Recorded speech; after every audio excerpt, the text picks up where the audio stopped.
Hello friends, स्वागत है आपका अपने यूट्यूब चैनल सिविल ज्ञान सिटी पे।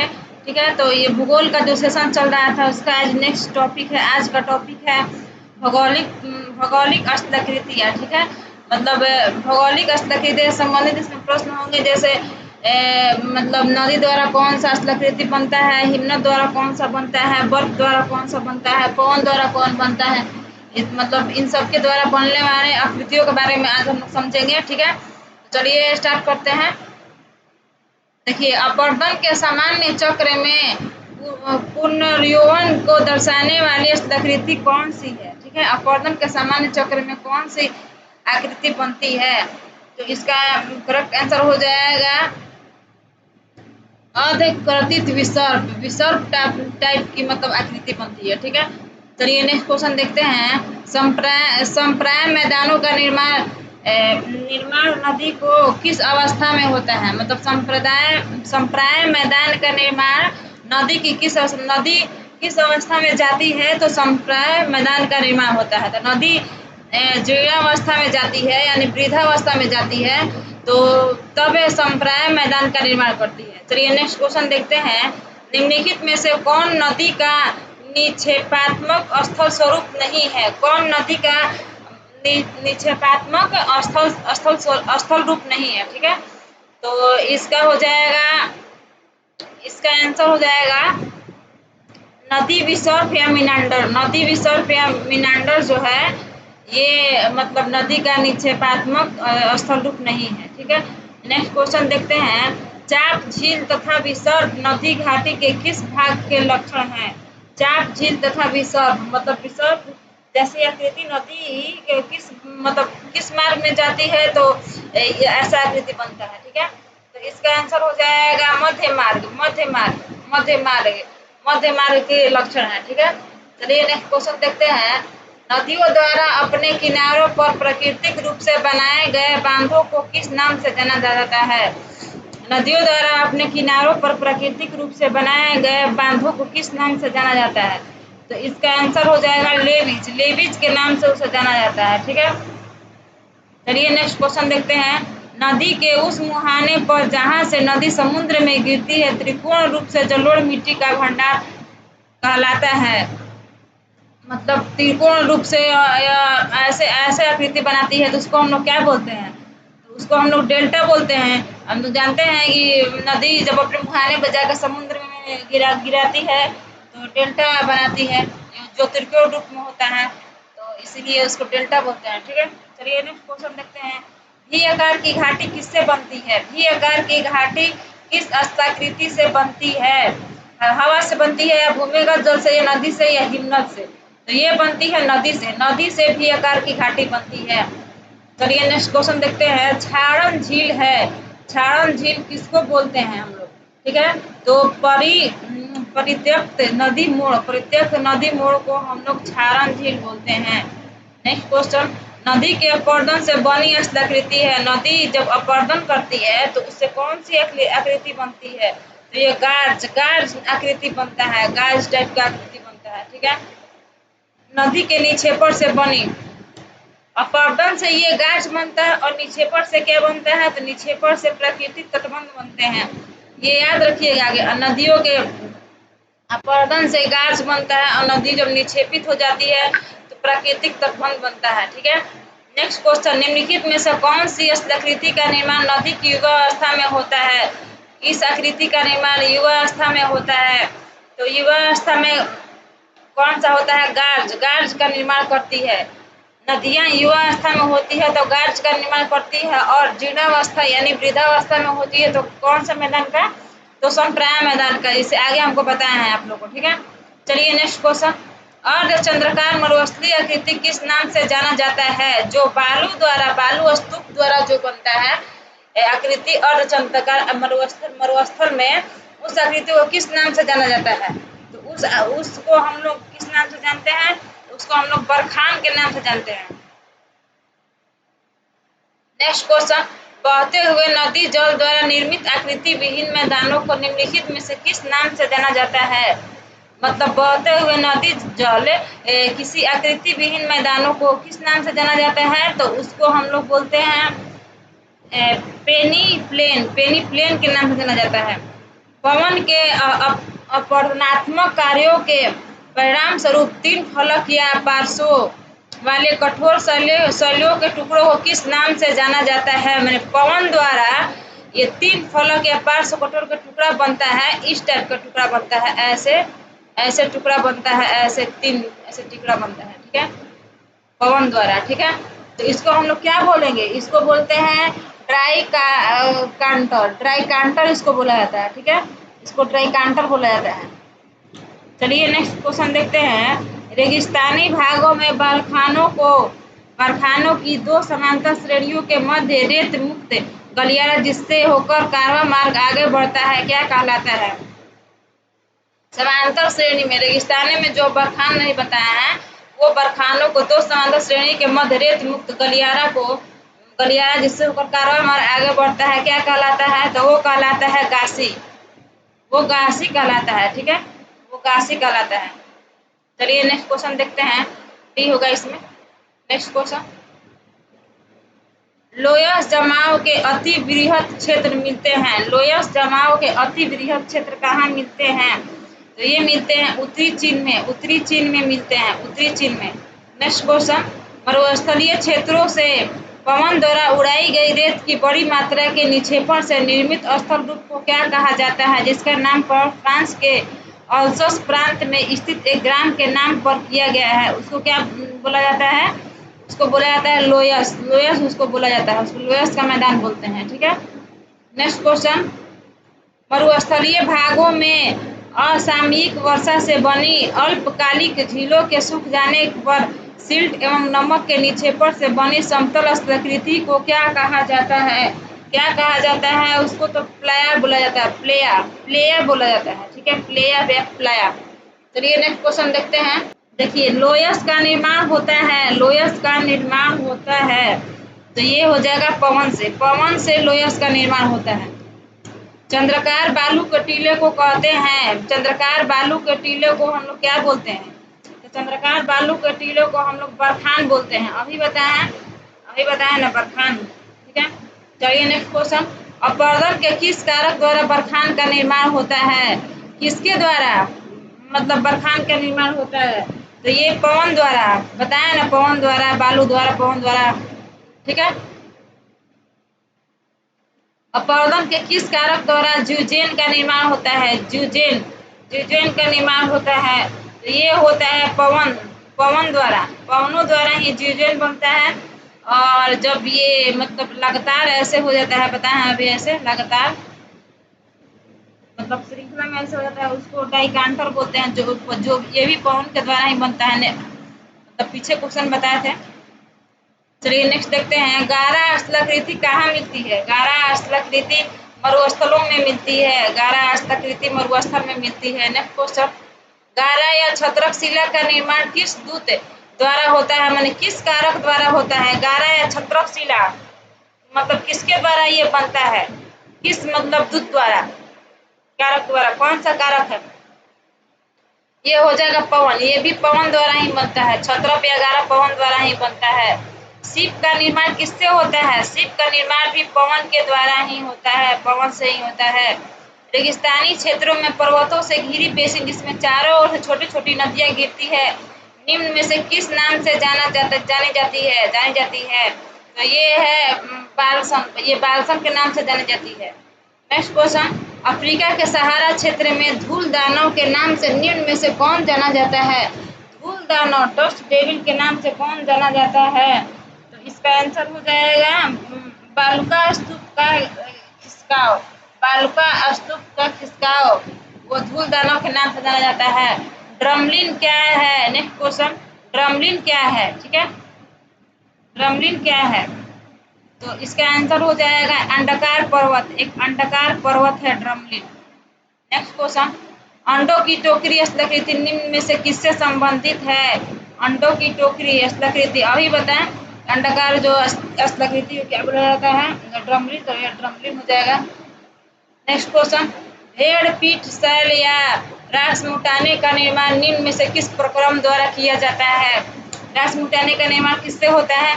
तो ये हिमनद द्वारा होता है। हिमनद द्वारा रासमुटाने या भीड़ पीठ शैल का निर्माण होता है। ठीक है, भेड़ पीठ शैल या रासमुटाने का निर्माण हिमानी की किस क्रिया द्वारा होता है? तो हिमनद द्वारा होता है, लेकिन हिमनद द्वारा भी किस क्रिया द्वारा होता है?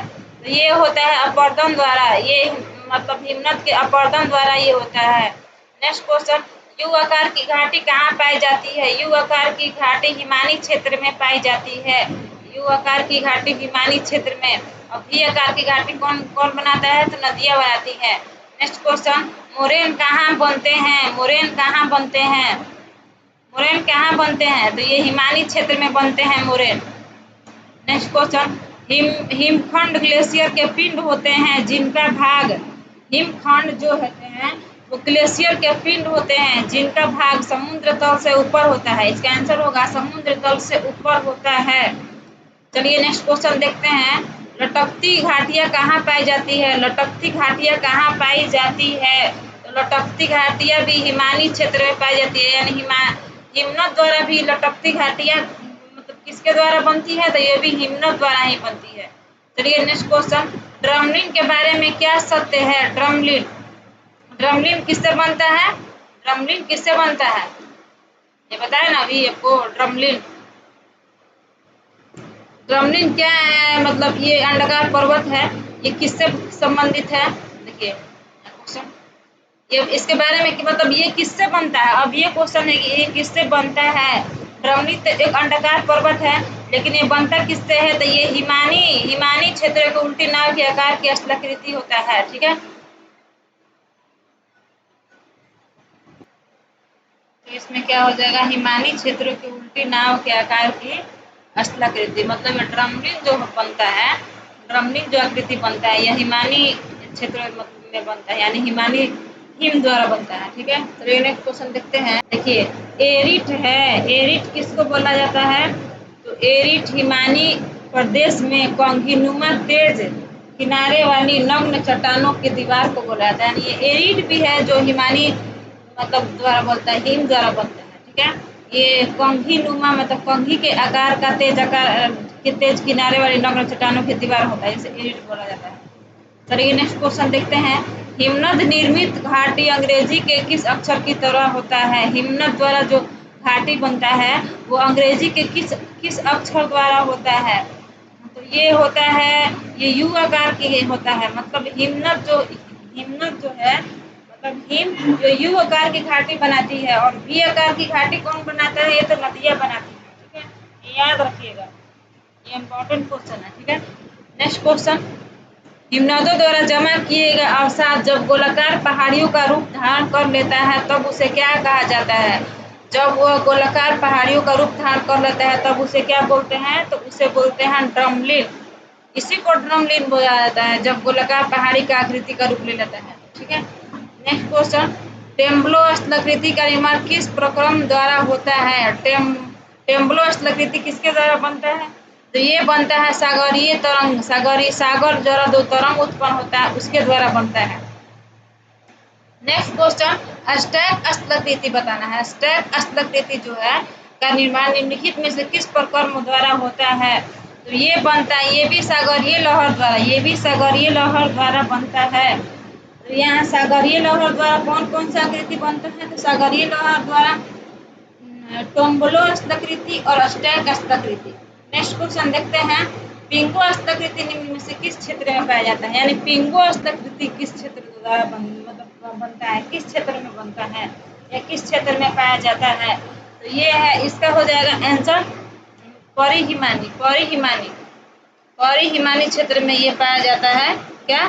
तो पिंगो स्थलाकृति। चलिए नेक्स्ट क्वेश्चन देखते हैं, फियोर्ड किस प्रक्रम से निर्मित है? यानी फियोर्ड तट, इसको बोल सकते हैं फियोर्ड तट किस प्रक्रम से निर्मित है? तो ये है समुद्र, ये भी समुद्र लहर द्वारा फियोर्ड तट बनता है। फियोर्ड तट होता है वो समुद्री तरंग द्वारा ही बनता है। नेक्स्ट क्वेश्चन, कास्ट प्रदेश निम्नलिखित में से किस देश में स्थित है? कास्ट प्रदेश निम्नलिखित में से किस देश में स्थित है? तो ये स्थित है यूगोस्लाविया में बोला मतलब ये कास्ट प्रदेश स्थित है। कास्ट प्रदेश किसको बोलते हैं? जहाँ चूना पत्थर की अधिकता पाया जाता है उसे कास्ट प्रदेश बोलते हैं। चलिए नेक्स्ट क्वेश्चन, लेपिज किस क्षेत्र से संबंधित है? यानी लेपिज किस क्षेत्र से संबंधित स्थलाकृति है? लेपिज स्थलाकृति किस मतलब किससे बनता है? तो ये बनता है कास्ट प्रदेश में ये बनता है, जहाँ चूना पत्थर की अधिकता पाई जाती है उस प्रदेश में बनता है लेपिज। चूना पत्थर कास्ट प्रदेश में पाए जाने वाले कीप की आकृति के गर्त को क्या बोला जाता है? यानी चूना पत्थर में जो कीप के आकार का जो गर्त बनता है उसे क्या बोला जाता है? उसे धोल रंध्र बोला जाता है, धोल रंध्र। नेक्स्ट क्वेश्चन, कास्ट क्षेत्र में कंदरा के विलयन छिद्र से सीधे मिलान वाली लंबवत या कुछ झुकी हुई नली को क्या बोलते हैं? कुछ झुकी हुई नली या विलयन छिद्र से सीधे मिलान करने वाली लंबवत या कुछ झुकी हुई नली को क्या बोलते हैं?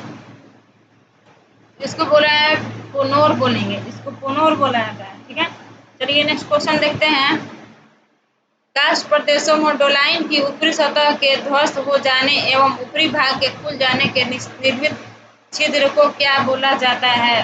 तो इसके बोला जाता है कास्ट खिड़की, कास्ट खिड़की इसको बोलेंगे। नेक्स्ट क्वेश्चन, कास्ट प्रदेशों में कंदरा के ऊपर छत से जल के रिसकर नीचे गिरने पर उसके साथ घुले हुए पदार्थों के अधिक ताप एवं वाष्पीकरण अथवा CO2 गैस के मुक्त होने के कारण छत से लटकने वाला स्तंभ को क्या बोला जाता है? तो उसको बोला जाता है स्टैलेक्टाइट, स्टैलेक्टाइट मतलब लटकने वाला है, ऊपर से नीचे की ओर लटकेगा तो उसको हम लोग बोलेंगे कास्ट प्रदेशों में कंदरा के भीतर छत से ऊपर से नीचे की ओर लटकेगा तो उसको हम लोग बोलेंगे स्टैलेक्टाइट। और स्टैलेग्माइट जो नीचे से ऊपर की ओर होता है उसको हम लोग बोलेंगे स्टैलेग्माइट। दो आकृति बनता है कंदरा में। ठीक है, चलिए नेक्स्ट देखते हैं। धोल रंध्रों के विस्तृत स्वरूप को किस नाम से जाना जाता है? जो धोल रंध्र जो बनता है कास्ट प्रदेश में, जो छिद्र बनता है वो बड़ा हो जाता है तो उसको हम लोग क्या बोलेंगे? तो उसको बड़ा हो जाएगा तो उसको डोलाइन बोला जाता है। चलिए नेक्स्ट क्वेश्चन देखते हैं। निम्नलिखित में से कौन कास्ट स्थलाकृति के अंतर्गत नहीं आता है? तो देखिए ये कह रहे हैं ये तो आता है आंधी घाटी भी का निर्माण होता है, युवाला का भी निर्माण होता है, लेकिन कैटल हॉल नहीं बनता है। ठीक है, कैटल हॉल इसमें नहीं बनता है, ये हो जाएगा। चलिए नेक्स्ट क्वेश्चन, कौन कास्ट स्थलाकृतियों से संबंधित नहीं है? फिर वही क्वेश्चन है, कौन कास्ट स्थलाकृतियों से नहीं संबंधित है? तो लेपिज ये तो है स्टेलेक्टाइट, ये तो बोले हैं ऊपर से नीचे की ओर जो लटका होता है स्टेलेक्टाइट। एस्कर डोलाइन भी होता है, जो थोल रंग जो हल्का बड़ा हो जाता है उसको डोलाइन बोला जाता है। तो ये एस्कर हो जाएगा इसमें। एस्कर जो है कास्ट स्थलाकृति से संबंधित नहीं है। चलिए नेक्स्ट क्वेश्चन, निम्नलिखित में से कौन धुली हुई चट्टानों के निक्षेपित होने से बना है? धुली हुई चट्टानों के निक्षेपित होने से बना है कौन सा स्थलाकृति? ठीक है, तो इसमें लेपिज हो जाएगा। लेपिज भी मतलब इससे बनता है तो ये कास्ट प्रदेश नहीं बनता है। चलिए नेक्स्ट क्वेश्चन देखते हैं। सॉरी, इसका ये नहीं होगा, लेपिज नहीं होगा इसका हो जाएगा स्टेलेग्माइट होगा इसका आंसर। चलिए नेक्स्ट देखते हैं। युवाला कहाँ मिलते हैं? युवाला कहाँ मिलते हैं? युवाला तो अभी हम लोग पढ़े हैं कि युवाला ये सब स्थलाकृतियों में पढ़ा है ना अभी हम लोग। हाँ, यहाँ स्थलाकृतियों में अंतर्गत कौन नहीं आता है? तो ये कास्ट में आता है ना युवाला। तो इसको देखिए यहीं से यहाँ इस क्वेश्चन को हम लोग करा सकते हैं। चूना पत्थर प्रदेश में युवाला मिलता है, चूना पत्थर प्रदेश में। ठीक है, नेक्स्ट क्वेश्चन, स्टैलेक्टाइट और स्टैलेग्माइट को एक दूसरे से मिल जाने से जो आकृति बनती है उसको क्या बोलेंगे? जब दोनों ये मिल जाएगा तो उसको क्या बोलेंगे? तो उसको बोलेंगे कंदरा स्तंभ। इसको कंदरा स्तंभ बोलते हैं, कंदरा स्तंभ। ऊपर से नीचे की ओर लटकेगा ऐसे, ऊपर से मतलब ऊपर से नीचे की ओर लटकेगा तो उसको क्या बोला जाता है? स्टैलेग्माइट एगो बोला जाता है, एगो नीचे से ऊपर को स्टैलेग्माइट बोला जाता है। स्टैलेक्टाइट और स्टैलेग्माइट। ठीक है, चलिए जब ये दोनों एक दूसरे से मिल जाते हैं तो उसको कंदरा स्तंभ बोलते हैं। चलिए नेक्स्ट क्वेश्चन, आंधी घाटी पाई जाती है। आंधी घाटी भी कास्ट प्रदेश में ही पाया जाता है। आंधी घाटी भी कास्ट प्रदेश में ही पाया जाता है। चलिए नेक्स्ट क्वेश्चन देखते हैं। चलिए देखते हैं नेक्स्ट क्वेश्चन, स्टैलेक्टाइट और स्टैलेग्माइट किसके अभिलक्षण हैं? ये दोनों किसके अभिलक्षण हैं? तो अभी हम लोग कब से पढ़ते आ रहे हैं कि स्टैलेग्माइट और स्टैलेक्टाइट ऊपर से नीचे की ओर होता है, तो स्टैलेक्टाइट नीचे से ऊपर की ओर होता है। ये मतलब 15 में स्थलाकृति जो बनता है उसको हम लोग ये बोलते हैं। तो ये कास्ट स्थलाकृति है, ये कास्ट स्थलाकृति है। ठीक है, चलिए नेक्स्ट क्वेश्चन देखते हैं। चूने के पसाणीय लटकते स्तंभ को क्या बोलेंगे? लटकते स्तंभ को हम लोग चूना पत्थर में जो लटकता हुआ स्तंभ है उसको हम लोग क्या बोलेंगे? उसको बोला जाता है आश्चुताश्म उसको बोला जाता है। ठीक है, आश्चुताश्म। ठीक है, चलिए नेक्स्ट क्वेश्चन। निम्नलिखित में से किसको आकाशीय स्तंभ कहा जाता है? किसको आकाशीय स्तंभ कहा जाता है? तो स्टैलेक्टाइट जो है इसको आकाशीय स्तंभ बोला जाता है, यानी नीचे से ऊपर की ओर होता है, इसीलिए आकाशीय स्तंभ बोलते हैं। ठीक है, चलिए नेक्स्ट क्वेश्चन। अंग्रेजी की गीजर शब्द आइसलैंड के किस शब्द से निकला है? अंग्रेजी का गीजर शब्द आइसलैंड के किस शब्द से निकला है? तो ये गेसिर से निकला हुआ है, ये गेसिर से निकला हुआ है गीजर शब्द। ठीक है, गेसिर किस द्वीप का महान गीजर है? गेसिर किस द्वीप का महान गीजर है? तो ये है आइसलैंड का। वही क्वेश्चन पूछ दिया, घुमा फिरा पूछ दिया। ठीक है, चलिए next question. Yellow stand park जहां लगभग 1000 गीजर और 4000 गर्म जल के झरने हैं, निम्नलिखित में से किस देश में स्थित है? तो ये है संयुक्त राज्य अमेरिका में है। ठीक है, next question. Old faith full geyser जो प्रत्येक 65 मिनट के अंतराल पर फूटता है किस देश में है? किस देश में स्थित है? तो ये है, ये भी संयुक्त राज्य अमेरिका में है, यूएसए में ही है। ठीक है, ये 65 मिनट के अंतराल पर फूटता है। Next question. जिस कुएं में से जल स्वचालित दाब के माध्यम से निकलता है उसे क्या कहा जाता है? उसे कहते हैं, उसे हम लोग कहते हैं उत्सुत कूप उसको बोलते हैं। ठीक है, चलिए नेक्स्ट क्वेश्चन। निम्नलिखित में से कौन सा गीजर भारत के बिहार प्रांत में स्थित है? भारत के बिहार में कौन सा पाया जाता है? तो ये सीताकुंड पाया जाता है। भारत के बिहार में सीताकुंड पाया जाता है। ठीक है, ये गर्म कुंड है, इसके बारे में जानते होंगे आप लोग, सीताकुंड जो बिहार में है। Next question. उस विशिष्ट कुएं को क्या कहते हैं जिससे भूमिगत जल अपने दबाव के कारण स्वतः धरातल पर निकलने लगता है? स्वतः धरातल पर निकलने लगता है, उस कुएं को क्या कहा जाता है? उसको बोला जाता है उत्सुक कूप, उसको भी उत्सुक कूप बोला जाता है। ठीक है, जो अपने आप मतलब जल के दबाव के कारण स्वतः धरातल पर निकलने लगता है। चलिए नेक्स्ट क्वेश्चन। आर्टजियस वेल यानी उस्तुत कूप वही वो आर्टवाइज प्रदेश के नाम पर आधारित है। यह प्रदेश किस देश में है? यह किस देश में स्थित है? तो ये स्थित है ऑस्ट्रेलिया में, ऑस्ट्रेलिया में ही स्थित है। ठीक है, next question. Great artesian basin निम्नलिखित में से कहाँ स्थित है? तो ये ऑस्ट्रेलिया में ही है। Next question. संसार का सबसे बड़ा पाताली जल का बेसिन है। संसार का सबसे बड़ा पाताली जल का बेसिन है ऑस्ट्रेलिया के बृहद बेसिन में। ऑस्ट्रेलिया के बृहद बेसिन में संसार का सबसे बड़ा पाताली जल का बेसिन है। चलिए नेक्स्ट क्वेश्चन देखते हैं। जल निर्गम छिद्र किस प्रकार की स्थलाकृति में पाया जाता है? जल निर्गम छिद्र किस प्रकार की स्थलाकृति में पाया जाता है? तो ये चूना क्षेत्र में पाया जाता है, चूना वाले क्षेत्र में कास्ट प्रदेश में पाया जाता है। Next question. हवा के तेज वेग से बने रेतीले टीलों को क्या बोला जाता है? हवा के तेज वेग से रेतीले टीलों का निर्माण होता है, उसको हम लोग क्या बोलेंगे? उसको बोलेंगे मरुडिब्बा या ड्यून बोला जाता है। चलिए नेक्स्ट क्वेश्चन। ज्वालामुखीय गतिविधियों में से किस प्रकार की झील बनती है? ज्वालामुखी से किस प्रकार की झील बनती है? ये कैल्डेरा झील बनता है। ठीक है, ज्वालामुखी से कैल्डेरा झील बनता है। ठीक है, चलिए नेक्स्ट क्वेश्चन। संयुक्त राज्य और लैगून झील किससे बनता है? तो लैगून उल्का पिंड से बनता है। लैगून उल्का पिंड जब हो जाएगा तो ये उल्का पिंड चला तो लैगून झील का निर्माण होता है। चलिए नेक्स्ट क्वेश्चन देखते हैं। संयुक्त राज्य अमेरिका की डेथ वैली अवस्थित है। संयुक्त राज्य अमेरिका की डेथ वैली कहाँ स्थित है? तो ये स्थित है कैलिफोर्निया में। कैलिफोर्निया में, अमेरिका के कैलिफोर्निया में डेथ वैली है। चलिए नेक्स्ट क्वेश्चन। समुद्र में पृष्ठभूमि कहलाती है। पृष्ठभूमि क्या कहलाती है समुद्र का? ये कहलाती है प्रायद्वीप। प्रायद्वीप कहलाती है। देखिए एसएससी में पूछा हुआ क्वेश्चन है। चलिए नेक्स्ट क्वेश्चन। निम्नलिखित मैदानों में कौन सा एक चुना पत्थर स्थलाकृति से संबंधित है? तो कास्ट मैदान। इसमें क्या हो जाएगा? इसमें कास्ट मैदान ही हो जाएगा, चुना पत्थर कास्ट।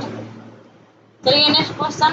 ऐसे आधे घिरे हुए तटीय जल समूह का जिसका खुले समुद्र से निर्वात जल प्रवाह हो, क्या कहते हैं? उसे क्या कहते हैं? तो इसको बोला जाता है, क्या बोला जाता है? तो नदी मुख उसको बोला जाता है। ठीक है, इसको नदी मुख बोला जाता है। ऐसे आधे घिरे हुए तटीय जल जो समुद्र का, जिसका खुले समुद्र से निर्वात जल प्रवाह हो, उसको क्या बोलेंगे? नदी मुख बोला जाता है। ठीक है, ठीक है। अपना सेशन यहीं पे एंड करते हैं। नेक्स्ट टॉपिक इसी का भूगोल कहेंगे, फिर आगे लेकर आएंगे इसका लेक्चर। आप लोग इसको डेली बेसिस पे देखा कीजिए। ज़्यादा मतलब ये मतलब नहीं है, आप लोग इसको डेली बेसिस पे अगर एक आदत बना लेंगे डेली रूटीन में, तो ये आपके लिए बहुत ही फायदेमंद होगा। क्योंकि टॉपिक वाइज करके एक टॉपिक या दो टॉपिक हम कवर कराते जा रहे हैं। धीरे धीरे आपका सब कवर हो जाएगा, पूरा लेसन कवर हो जाएगा और आपके आने वाले एग्जाम के लिए बहुत ही महत्वपूर्ण है ये। ठीक है, ये नहीं कि ज़्यादा है, एक ही बार में ज़्यादा पढ़ना है। डेली थोड़ा थोड़ा थोड़ा थोड़ा करके पढ़ेंगे, एक एक टॉपिक दो टॉपिक, ज़्यादा तो ये वीडियो नहीं लंबा जा रहा है। ठीक है, तो आप लोग इसको डेली बेसिस में देखिए।